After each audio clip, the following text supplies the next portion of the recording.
there. There we go. Yeah, thank you all for being here this evening. You know that our webinars reach out to more than just the people who are on the call this evening. Ask the questions you want to ask. It helps get everybody to think of what they want to think about and bring things forward as they look at it on the webinar. And we'll be encouraging more and more people to look at the webinars as we move into the fall period. This evening, we are looking at the subject of accessing more trees for the future. And Brody led that group and will be, leading that group was coordinated with people to attend different dates and an agenda, and people had input, and he cobbled together the notes and an original PowerPoint presentation, and then worked with George to get it into the form and fashion you're going to see this evening. Brody also worked on the climate change working group with us as well. Now, Brody comes to us as a student, let's put it that way, who isn't just fresh out of high school. He has a career change that he's undergoing. He was an executive in the federal government. And at age 40, I guess this roughly decided to make things change for himself. He was in positions that had him in the Privy Council that had him responsible for agriculture, food, and international trade related to agriculture and food. So I guess he picked up a bit of a flavor for it there. And he's originally from the Perth area. Currently, he's attending the Algonquin College's 2-year agribusiness program. And he was just telling you about his summer job with Mazex.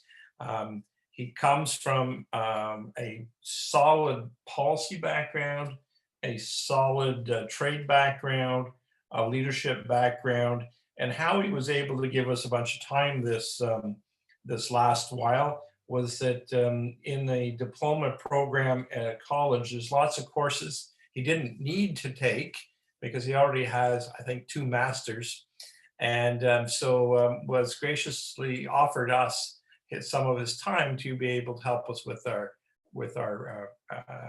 strategic plan in the area of the work of the working group. So, with any further ado, Brody, if you wouldn't mind just leading us through this. Do you want questions as you go, or do you want them saved for the end? I think we can do either. I think we can keep it pretty informal, Randall. So if folks have questions, they can feel free to intervene. I'll kind of cut through the presentation relatively quickly, but can pause if anybody wants to focus on any one particular area. And thank you for the introduction. Very generous. I think the one key takeaway there, I think, is that yes, I am the only student in my class that is losing their hair. So that goes without saying. But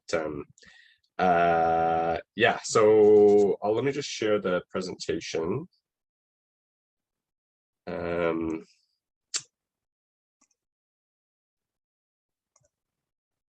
Okay, you guys can see that okay? Yes. Great.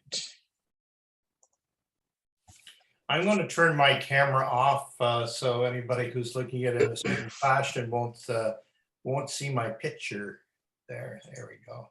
Yeah, so thanks again, and yes, I mean, Randall alludes to the fact that we had a lot of really great participation in this working group, and I know a number of you are on the call right now, Ray and Bill, Jules, Danielle, Frank, of course, and George was big help pulling this together and keeping us on track. Really, my role was as much to just kind of chair the meetings and bark at people to stay on time as it was anything else. But we were pretty efficient. We started in February.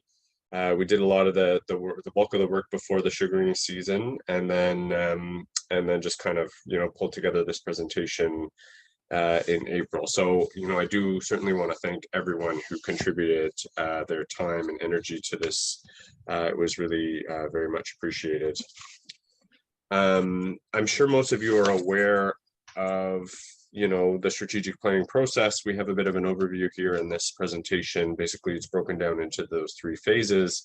And most of this, the work that was covered by this presentation is really kind of rooted in that first phase of work. So fact finding, doing some thinking about what some of those challenges and opportunities are in this particular area, and coming up with some options that will be for consideration further on down the road in the strategic planning process.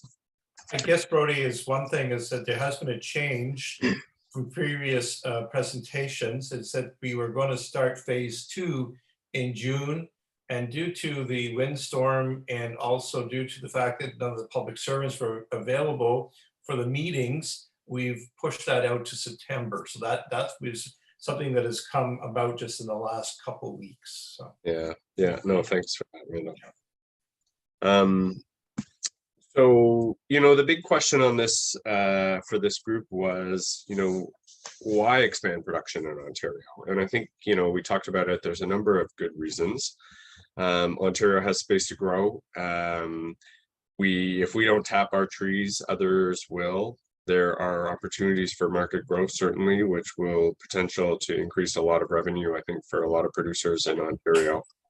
The bottom line here is that, and you'll have to forgive the pun, but there certainly is a lot of untapped potential in Ontario for maple syrup production. And that's really what this presentation was about, was how do we zero in on that and look at different parts of the sector that we can expand production. And the scope of this work was quite broad. And, that was one of the great, I would say, advantages of doing this work, is that we were able to cover a lot of ground, but it was also a challenge, to be honest with you. And so we really only scratched the surface, I would say, in some of these areas. I think we did a lot of good thinking, and we have some great ideas that we're excited to share with you here tonight. But certainly we can and probably will need to go, deeper in some of these areas down the road, because any one of these 4 areas, private land, Crown land, Conservation Authority land, or on reserve, off reserve, Indigenous maple syrup production, could have been a presentation in and of itself. But we will start with the private land. There's a large amount of untapped private land in Ontario. It's based on our kind of, cursory research into this area. It's got the largest potential, and is also potentially the easiest to access. So it's the quote unquote, low-hanging fruit for many producers, I think. A couple of key stats that I'll just sort of zero in on here. Ontario has twice as many opportunities to tap on private land as there are in Quebec, but we only have a 2% utilization rate compared to a much higher number in Quebec. Another kind of interesting fact is that a lot of producers have adjacent or nearby woodlots that could be exploited. And Ontario producers have enough trees on their farms to produce, 2.5 times as much maple syrup as they are right now. These are generalizations in terms of numbers, but they do serve an illustrative purpose, I think, of kind of demonstrating that potential that is out there. In terms of some of the barriers or challenges facing, expansion on private land, one of the areas that I know you folks at OMSPA have looked at in the past, and there was a bottling study done, which is where this, information comes from, and you'll recognize maybe that chart on the right, but there are limited number of bottling plants. And so a lot of producers, when surveyed, said that they would be willing to expand had they access to better or more bottling facilities in Ontario. So that's something that I think, has been discussed in the past, and not something that should fall off the table in the future. There's also, a lack of capital to support expansion. A number of Ontario producers with existing private land, but they would need access to some sort of funding, loans to expand. Lack of information and knowledge is a big one, and you'll hear that, I think, as a bit of a repetitive theme throughout this presentation. In a lot of cases, I think we could we could gain a lot of ground in terms of accessing more taps in Ontario simply through better sharing and distribution of information and knowledge, getting the information to the people who need it. And a lot of, the same certainly goes for private landowners, because a lot of producers don't know where or how to access more land. And so that's one area that we're focused on for sure. And then, of course, another thing that came up during this conversation was a limited availability of labor. So like any kind of business, right, that wants to expand, there is that labor component, which is a huge part of it, especially during that sort of concentrated parts of the season, which can make it even doubly challenging, right? It's really kind of needing those seasonal workers to support that expansion when you need it the most. There are also many opportunities. It's certainly not a negative story that we want to tell here on the private land side of things. There are generally speaking fewer encumbrances or restrictions relative to other sources of land tenure in Ontario, and often you're closer to the market for your product, which is a huge advantage for private land holdings. There's higher potential economic returns as a result of that, and there are in some cases financial incentives for operators willing to move to certain parts of the province where maybe there are not not the same sort of concentration of producers. One example that was provided during our discussions was the Northern Ontario Heritage Fund Corporation. And then we looked at a few different options. A lot of good ideas came out in the conversation around the private land, and the first one that I wanted to point to here was doing some digital mapping to get a clear picture of the location and availability of private woodlots and acreage for potential sap production in Ontario. We know that a lot of these Ontario farms are already registered, and so that information is publicly available. And you could even, we talked to someone who focuses on geo mapping, I think it is, Randall will correct me if I'm wrong, but who has some experience and expertise in this area and has offered to kind of, lean in a bit should we require some support in this area. So that was very encouraging. You're referring to Dave Branson. Yeah. Right. Yeah. Another idea that was floated, which I think personally is a great one, is this idea of creating a bit of a land bank. So it's sort of a digital platform or somewhere where some members, OMSPA members and producers in Ontario could go to and find potential opportunities to rent or acquire additional taps. And there's a couple ways you could do this, and the third option that's sort of flagged on this slide is another way. I mean, we could create our own platform or land bank, or what we could do is work with some that are already out there and maybe adapt them, or work with them to see whether they would be willing to have a sort of a separate stream or a different sort of tag for maple syrup production. Because there are, like the two that are highlighted here on the slide, the farmers looking for land to rent in Ontario at farmsatwork.ca, people with property looking for farmers to rent their land in Ontario at farmlink.net. And so these are all very interesting, I think, ideas, very similar in a lot of ways, but basically, as I alluded to earlier, it's kind of a way to kind of link. It's a bit of a matchmaking service, so to speak, and information is the key here. So we're quite excited about the potential in this area. Shifting gears a bit to Crown land, there was a lot of conversation, a lot of discussion around this theme, and I know it's not a new one for a lot of you folks, and it can certainly be controversial at times. But it doesn't have to be. One of the things I think that's really important to know right off the bat is, there's a lot of folks who are not even aware that you can even access Crown land to tap maple syrup, to tap maple trees. for maple syrup production. In fact, there are policies already in place in Ontario, and you know, someone like Ray would be better to speak to that than me, certainly, because I know he's done a lot of thinking, worked on it in the past, and is continuing to do some thinking and work on it now. But you know, you've got your land use permit required in Ontario, and there is in fact an online Crown Land Use Atlas, which can give you a better kind of a visual picture of what's going on in terms of different land use across the province. But despite the fact that there are these policies in place, there is a policy in place. You can access, you can, you know, rent the land. We have a very low utilization rate in Ontario, especially related to other parts of the country, and you know, some of those numbers are at the bottom of this slide. Quebec has 270 times more access to Crown land compared to Ontario. New Brunswick 200 times, and New Brunswick in particular is expanding. They seem to be quite hawkish on this point. I know it's created some controversy with the forestry sector in that province, but they seem to have a willing partner in terms of the provincial government on that front.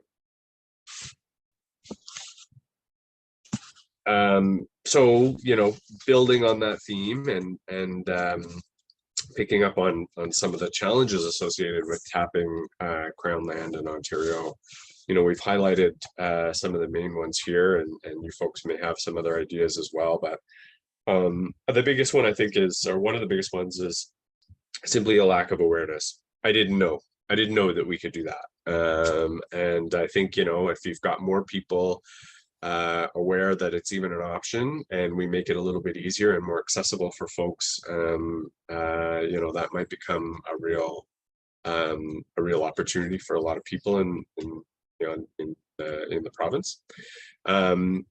You know, absence of explicit government support, that might be a bit harsh. It just, you know, relative to Quebec, New Brunswick, some other parts of the country, it just doesn't seem like in Ontario, you know, especially relative to the forestry sector, that the maple syrup sector, the maple production sector, the maple syrup production sector gets a lot of attention from the provincial government when it comes to, you know, the access to public lands. You know, I understand, and again, there are others who can speak to this a lot more eloquently than me and know the history a lot better. But you know, there is quite a history, I think, for the forestry sector in particular in Ontario, and I think our voice, frankly, is just not loud enough. And you know, we'll get to this a little later when we talk about some options. But really, one of the things that, you know, probably one of my own personal biggest takeaways from the research and the conversations that we had to support this working group was in discussing, you know, that tension with the forestry sector, and that there is actually some daylight, I think, that we can exploit between the two kind of stakeholders, and probably work together in the future to present a case to the province, the provincial government, that makes it not an us versus them sort of situation, but how do we jointly manage the resource to our mutual benefit. But we'll get to that a little bit later. Competition with the forestry sector, I just talked about that. Internal resistance. You know, there is, and this is a bit more anecdotal, but I think, you know, there certainly was an impression that there are some producers within OMSPA or within Ontario more generally that are, you know, hesitant to look at expanding access to Crown land, you know, and for good reason in some cases, because they're worried, you know, that it'll open the door to very large producers, external corporations. Again, that's that theme of, you know, if we don't tap them, someone else will, coming in and kind of taking over and becoming, you know, fierce competitors in the Ontario market. So we'll want to, you know, talk about that a little bit or two. And then the last one, which is kind of related to number 2, I guess, on this list, the absence of explicit government support. But I think on the part of the MNR field office staff, just aren't clear written protocols in place on kind of how to deal with someone who approaches them with a desire, with a proposal or a business case on accessing some Crown land in Ontario. And I know Ray's been doing some work on that already, and I think we can make some progress there for sure. And yeah, so in terms of opportunities, like I said, right off the bat, there's a lot of room to grow. We saw that in the numbers on the previous couple of slides. 0.04% utilization rate. It's really not even a drop in the bucket. There's I think that another way that I think we have a good story to tell from the maple syrup industry when we're talking to other stakeholders, be it the government, the forestry sector, even consumers. We're here supporting rural economic development, and it's also, consistent with, supporting climate change objectives, sustainable forestry, keeping those trees in the ground to continue to sequester carbon.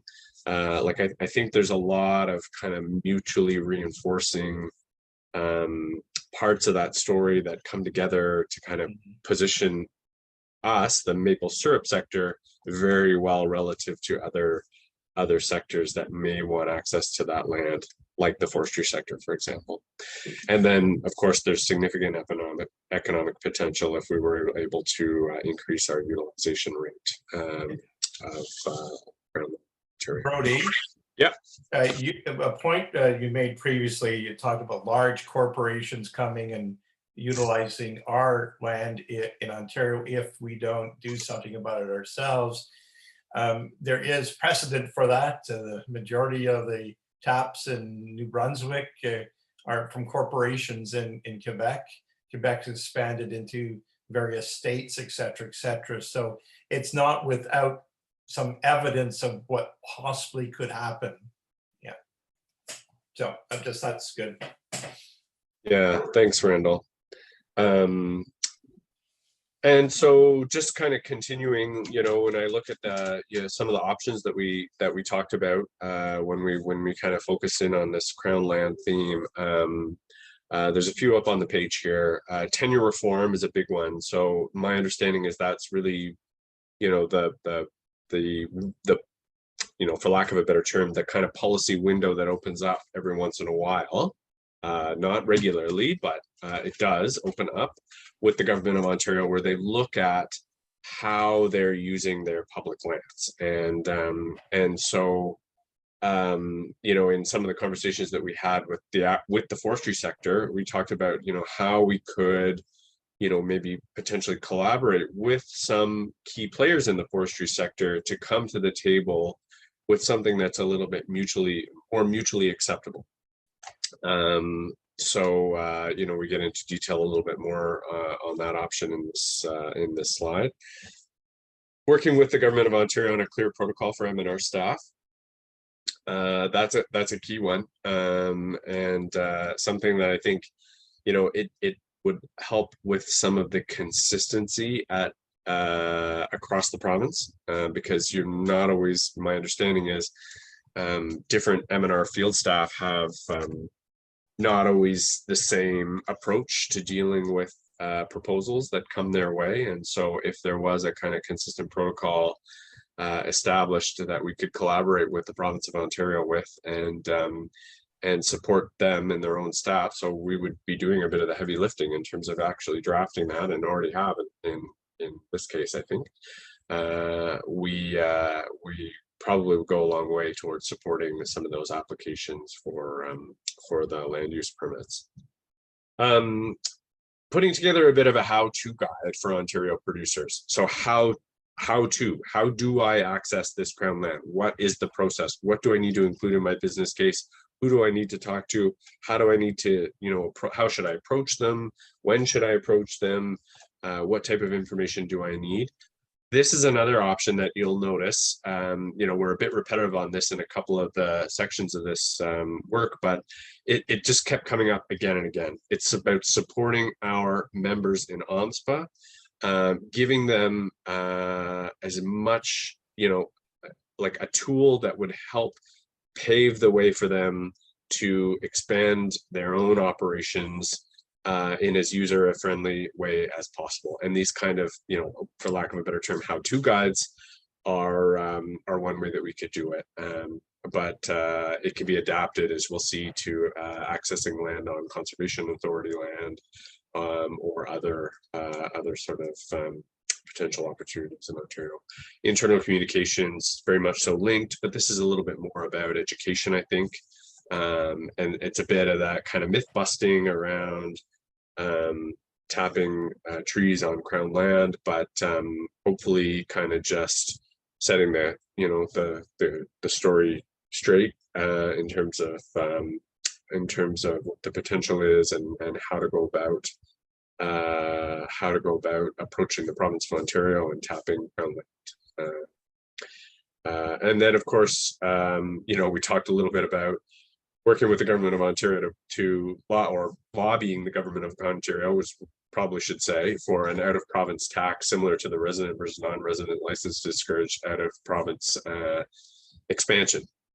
And this is a bit more of a hammer option, I would say, and probably one of the more difficult ones. But you know, if the threat of external expansion becomes big enough, you know, it might either, you know, maybe there would be an appetite for something like that. Shifting to conservation authority land, we had a couple of interesting participants, interesting conversations about conservation authority and land in Ontario. And one of the things that struck me in particular is, well, there's 36, as you can see from the map here and on the slide, and they all kind of treat their, you know, even though they all kind of have similar mandate to conserve natural resources for economic, social, environmental benefits, all kind of similar broad mandates, they have individual and unique policies when it comes to, you know, specific economic development projects, in particular, you know, tapping trees. And so that's a bit of a challenge that we'll talk about, I think, on the next slide. But they certainly, you know, it's an option. You know, tapping projects are reviewed on a case-by-case basis. And some, like the South Nation Conservation Authority, in fact, have a maple syrup education program. Looked really interesting. You know, I probably would, if I lived closer, I would probably get my kids registered in it, because, you know, gives them that sort of hands-on learning experience at a local sugar shack on the Conservation Authority property, and a great way to kind of, you know, get kids out there and exposed to that industry. So some of the challenges, you know, as I said, a lot of producers are unaware of the potential opportunity to tap trees in conservation land in Ontario. So that's the first thing. You know, similar to Crown land, I mean, can do it. I'm not sure everyone's aware of that. There's a lack of uniformity across CAs in terms of their own policies related to economic development. A limited scale, they tend to be, you know, based on the preliminary conversations that we had, CAs tend to be a bit more open to smaller scale tapping projects rather than large scale commercial operations. So that's an important consideration, I think. And then, you know, just challenges articulating that business case. A lot of producers don't have the tools or experience to develop an effective business case, and especially one that's tailored to conservation authority land, which might be different from, you know, the type of business case that you would need to pull together if you were interested in tapping trees on Crown land, for example. But there are a lot of opportunities, and you know, as I alluded to earlier, there's two in particular that I wanted to flag here. The first is that, you know, by tapping maple trees, it's really quite consistent with the Conservation Authority mandate. Economic development, you know, conservation, and you know, environmental benefits. So I think, you know, we have a good story to tell from the sector's perspective. And also OMSPA, and I know, you know, we have a best practices, a sugarbush best practices guide on the website. At least I think it's still on the website. But I certainly know, whether it is or isn't, that it's a very much so a kind of a core value of the organization, and something that you all believe very strongly in. And I think that's something that, you know, a lot of these conservation authorities are going to want to know and hear and be very encouraged to hear about. And so, you know, perhaps being a member of OMSPA that is kind of, you know, recognized as promoting these very positive sugar bush management practices is something that might ultimately help our or your case in seeking to tap some trees on conservation authority land. So that's a plus. Some of the options that we looked at here, again, you know, I'm coming back to the how-to guide, but it's kind of like, how do you, you know, what do you need to know? Who do you talk to? How would you do it? When would you do it? How do you tailor that business case to the conservation authorities? That's a big option, I think, something that we can certainly help with. And, you know, from the organization's perspective, we can develop these guides and we can tailor them for the different audiences. I think we could start with something that's a bit generic and then adapt it based on what we learn as we consult with the specific, you know, government or agencies that we're dealing with in each case. Case studies, that was another idea that came out, I think a really good one. It helps to just see other people who have successfully done something that you're interested in doing. So, you know, zeroing in on some of those case studies and then sharing them, I think would go a long way to kind of making it real for a lot of producers. Oh, I could do that too. And then we also talked about, you know, I think we need to burrow a bit deeper into these conservation authorities. You know, similar to the Crown land use policies, I think we need to actually get out there. We need to talk to them. And there's a couple of options here in terms of, you know, via Forest Ontario or participating in upcoming conservation, authority conference to talk about a little bit about who we are, what we do, what our members do, maybe how we can coexist with conservation authorities in a mutually beneficial way. So that's another important option. Is Brody, just a bit of extra color here. On our working group was Angela Coleman, who's a general manager of one of the conservation authorities. She is also a maple syrup producer and a pancake house operator. And it's in South Nation River conservation area, and they are leasing out. So she was a great addition to the working group and had great insight in regard to conservation authorities. Yeah, absolutely. Yeah. I don't know, is Angela on the call tonight? No, she's not. I just I text her, wonder why she wasn't on or something like that. But one point to make while we're talking to Conservation Authority was the difference between Sagin, I think that's pronounced properly, Yeah. and South Nation, where South Nation promoted the tapping of trees, and the Sagin conservation was no darn way where you're going to tap a tree there. Yeah. Yeah. Yeah. Thanks, Frank. I think you're absolutely right. I mean, and that was kind of that actually really clearly illustrates the point we're trying to make about how they approach them very differently. So it's not like you can talk to, you know, it's not a single entity, a monolithic entity that you can talk to and kind of get buy-in or not. I think we really do have to deal with them kind of conservation authority by conservation authority.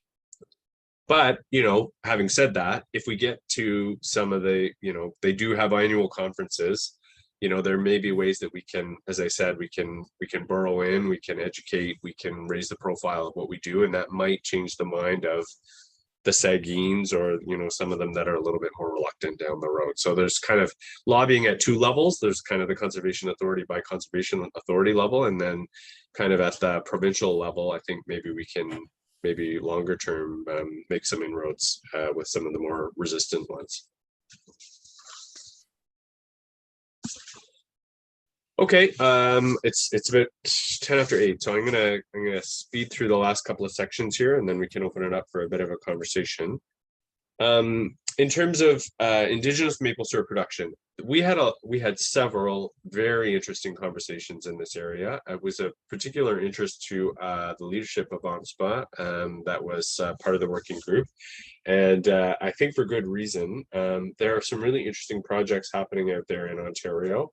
And I don't, you know, I certainly wasn't aware of them. I'm not sure that many people were, but you know, in terms of an overview, there's tremendous economic potential, both on reserve and off reserve, and also that there are, you know, often sources of funding available to support producers.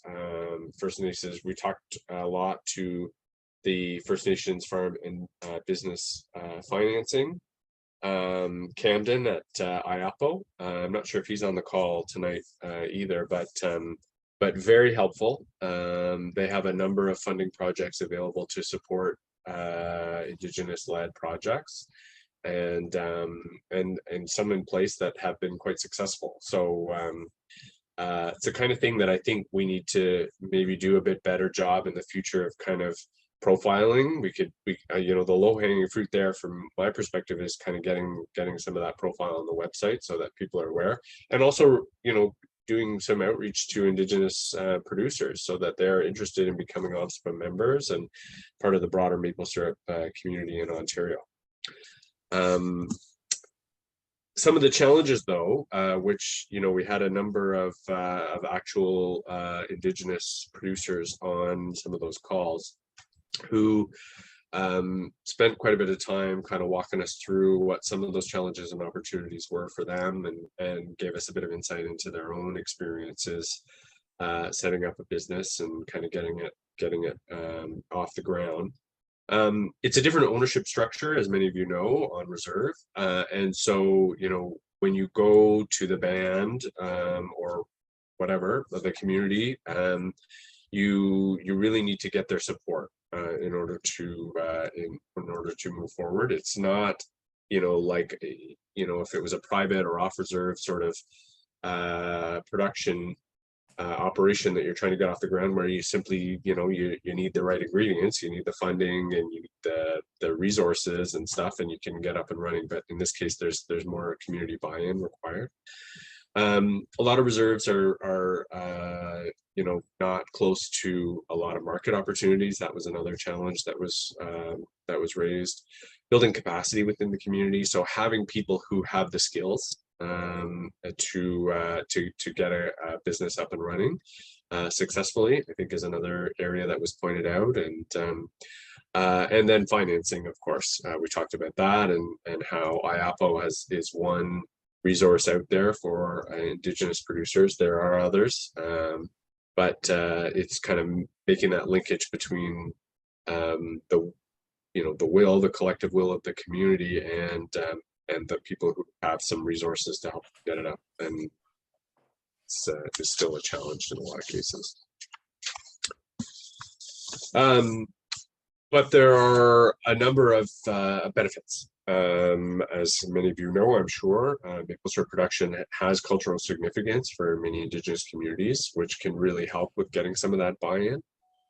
There is very Indigenous focused and targeted funding out there. It's also, you know, a lot of potential for the creation of successful entrepreneurial businesses in rural areas that might otherwise not have a lot of economic development opportunities. So really that kind of that marriage of the cultural aspects, the economic development aspects, I think there's a lot of opportunity for Indigenous-led maple syrup production in Ontario, and something that, as an organization, OMSPA should continue to really try and support and profile as much as possible. In terms of options, we looked at a few. I mean, the first one, you know, right off the bat, which is why it's at the top of this list, is I think we need to, like the other areas, we need to dig a bit deeper here. We need to deepen our consultation with the Indigenous communities, see if we can't get out there and talk to a few more producers as well, about, you know, what some of their experiences have taught them. And I think that is an important first step to informing what our next steps are. Having said that, some of the ideas that did come up when we talked to Tom and Nathan and others, calls were, you know, as I said, linking some IAPO and other Indigenous funding organizations on the OMSPA website, advertising partnership opportunities between Indigenous and non-Indigenous producers that might want to work together. And I know, I'm not sure, maybe Dan Seguin, or I'm not sure who it was, talked about some opportunities that they've kind of had benefited from in the past or are considering in the future. Education programs, I think there's a lot we can do to promote some of the programs that are already out there. Pails to Tubing is one that was raised for young Indigenous producers to consider a career in maple syrup production. And then promotional materials, I think it's a lot of, in this case, it's kind of, it's sort of illustrating that this is a very positive and viable economic and community-based opportunity for Indigenous producers. And one of the ways to do that would be to generate a video, some promotional material that would highlight some of those successful examples. Ontario. So that was a great idea that I think we generally supported. So that's it, folks. Those were the 4 areas that we dove into. Like I said, it was a lot of waterfront, so I'm not sure how deep we actually got across each one, but like, you know, I hope you would agree, but I think we have a number of good options and ideas there that we can consider in the future as we do dig a little deeper in some of these areas. You know, this slide basically just says that what we need to do is come up with a bit of a formal structure for people who are going to pick up that mantle and continue the work and continue the digging to kind of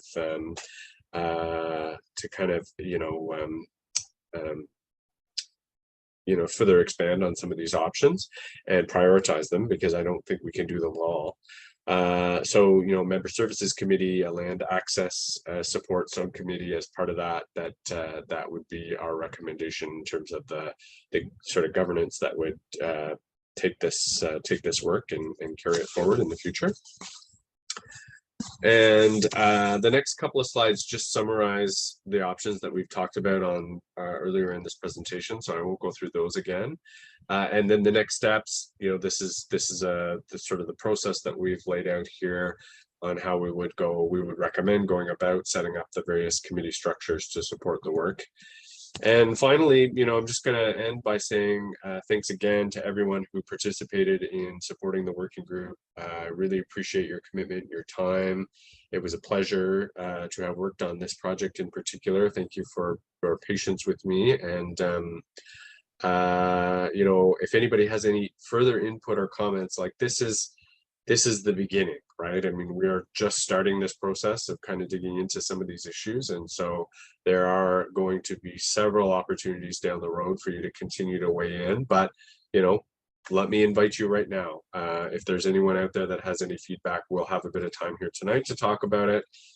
If you want to mull it over and write to us, you've got John's contact information there. And we can keep this conversation going. So I'll stop there. That's about 35 minutes plus. Not too bad. Yeah, we budgeted 7:30 to 8:30. You're right on target, leaving 16 minutes or so for questions. So fire away, folks. One of the questions, Brody, I think was brought up, and maybe Dan can talk to this a little bit more, Dan Sagan, is that I do believe, in conversation with Dan, it takes up to 3 years to access Crown land for tapping. Am I correct in saying that, Dan? First of all, before I talk any further. Well, I can. Like once we got the ball rolling, the 3 years was actually on the creating a Crown lease for where our buildings are where we actually put up a new evaporator building. The old lease, and to expand, actually, it's a little bit less than that, but it's not instant. I'm talking about like a year and a half or so, as far as the lead time, or 2 production seasons if you actually want to expand onto an area that's actually close to where you're already tapping. That's actually like touching. But we have made good inroads on that. There is, I've had a discussion with many of you guys, that there's this little section of that's actually the old sugar bush where the ancestors had started. We are actually in the process. We actually just have to finish up our end as far as submitting feasible business case, which I believe is actually already a quite well in the works. Not a slam dunk, but it makes a lot of sense for what's already been established, what's already. So we are optimistic that the ball is actually rolling in the right way there.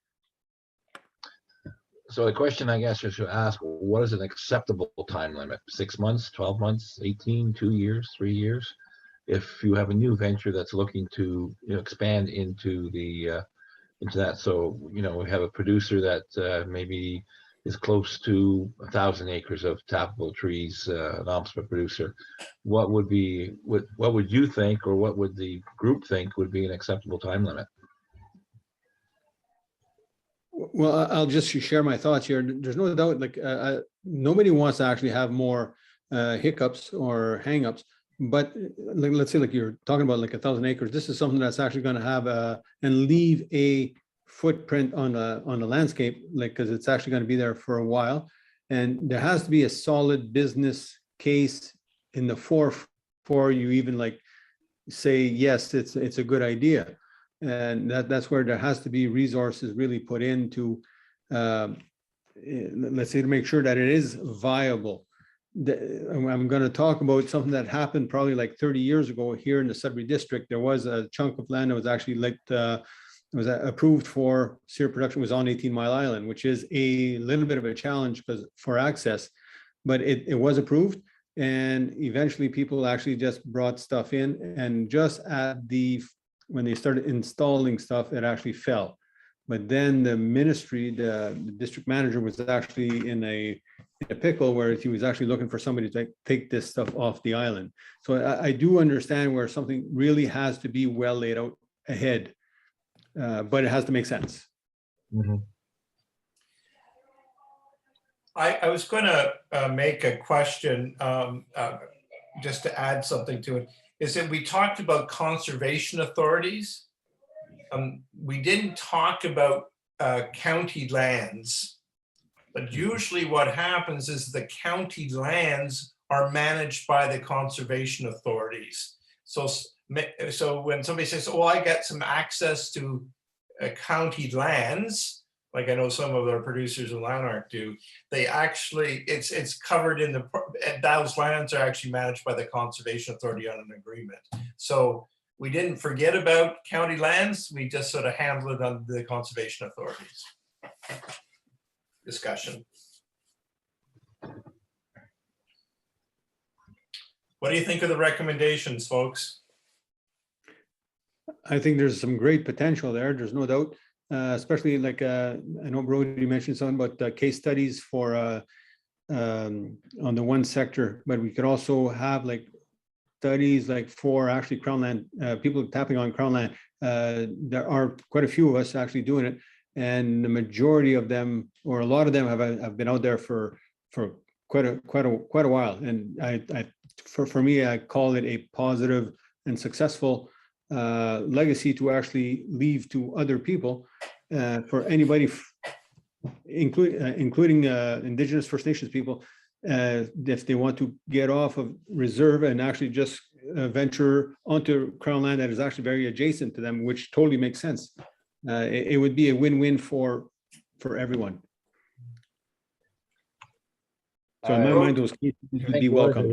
One of the recommendations, which I personally, I guess, a pet project of mine, is the private land bank that Brody talked about.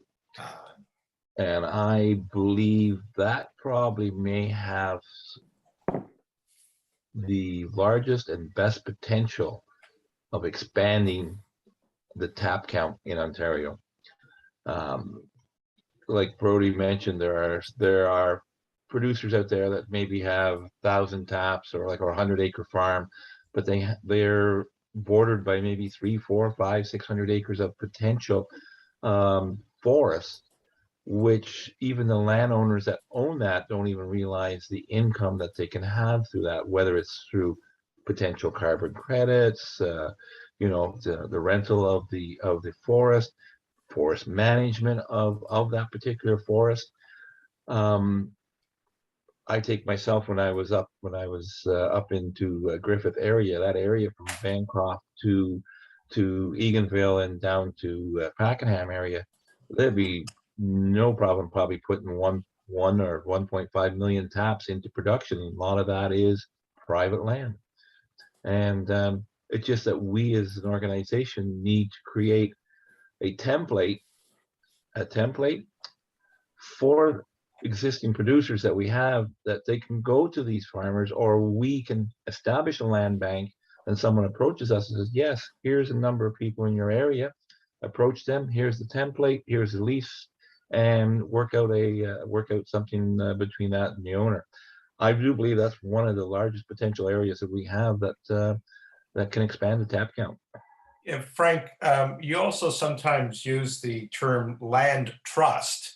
And that's somewhat of a different concept. It's where somebody who has put their life's work into their forest and would like to see it continuing on in some form as maybe part of another maple operation.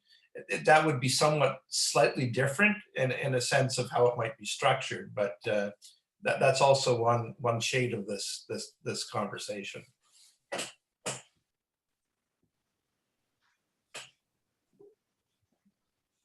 I've got a question. Maybe Dan can answer this, or the group. Something's come up with the retro around here is that if I'm leasing a crown land, the trees belong to who? There's no doubt they belong to the Crown, because all you have is actually it's a tapping permit. Yes, you have a occupation of the land, but you're actually leasing the trees, leasing the tap from the Crown. That hasn't changed. So Dan, yeah, in the case where right now we're hit with the retro, and some of the guys here are I've got 40% loss of the trees, a magnificent mess on the pipelines. You're leasing. Are you, as the leaser, responsible for the trees that have fallen on your pipelines? Or is it the owner of the land that is responsible for the trees on the pipelines? Who's gonna fix that mess now? Well, that's a tough one. There's no doubt if you want to make syrup next spring, we all know who's going to fix it. No, they're not We gonna have be a lining up. case. I have a case next to me right now, which may go to court. That's why I'm thinking right now, what's something to think about that we never discussed? Who's responsible for the fallen trees on your pipelines? Yeah, So the key this is word, not mentioned in any lease, any competitive lease. yeah. That's the why key I'm word interested in hearing. it'll take, if it's going to go to court, it'll take years before it actually gets settled. So anybody that actually still wants to work, that still actually wants to produce, they're going to take care of the mess before. Not this one. Not this one. This is a very big mess. Yeah, that's Dan, I would agree with you on on that, Dan. I think, there's a legal question there that might get settled in the future. I don't know the details of the case, but I don't see any chance in hell that anybody who works for the government of Ontario or a county forest is going to have the resources or the time to get out there and start pruning trees and cleaning up their crown land. Like it's never going to happen. Yeah, I agree with you there, Brody. And what'll probably happen is in the initial paperwork, they'll say all liability and costs fall upon the owner, and that the owner will have absolutely no liability if those trees fall over onto your system, or if 1,000 trees fall over in your system. That's so sad. Thank you for coming to the party. Yeah, there is another point that's worthwhile mentioning, that what you said though about Jules, that you brought up. There's no doubt that the lease that we actually have and the tapping permit, the two lots that we actually occupy, we and the family and the previous family has been paying taxes on those lots since 1928. And there's always taxes being paid on those lots. It's not just a tapping permit. There's also taxes, which is, then again, it becomes another legal mess as far as trying to figure out how it ended up this way, but there's quite a few different bills here before you actually make a drop of syrup that has to be paid. But Dan, you're saying that as there may be some complication, it's obviously still worthwhile for you to do that. Absolutely. There we go. I don't want to leave I don't want to put a wet blanket on anything. There's still there's such a great opportunity in Crown Land. Absolutely. It's a choice that everybody makes. There's no doubt. Except some risk. If I was to pack it up and just grab my lunchbox and there's no doubt, I'm sure the numbers at the end of the year would be better. But we're doing what we want to do. That's what it boils down to. Thanks. Any other questions, or can we say thank you at this point to Brody? Again, we're doing these webinars so that as we get more into the strategic plan, we would have had background thinking done on it and people expressing their concerns. And so it gives us a more meatier discussion as we get into the specifics of the strategic plan. So you have more than one time to kick at this issue of access to trees for the future. Personally, I think the group has done a fantastic job introducing it to us. The recommendations seem to make a lot of sense. They require a lot of work, obviously. I guess once you got them on the table, at least you know what's in front of you. Was Bill wanting to say something? I see his pictures on the screen here. Yeah, well, I unmuted. Just thought I'd maybe kick in a little bit just to thank Brody and the rest of the group for having such a broadening the outlook over the last kind of 5 or 6 years.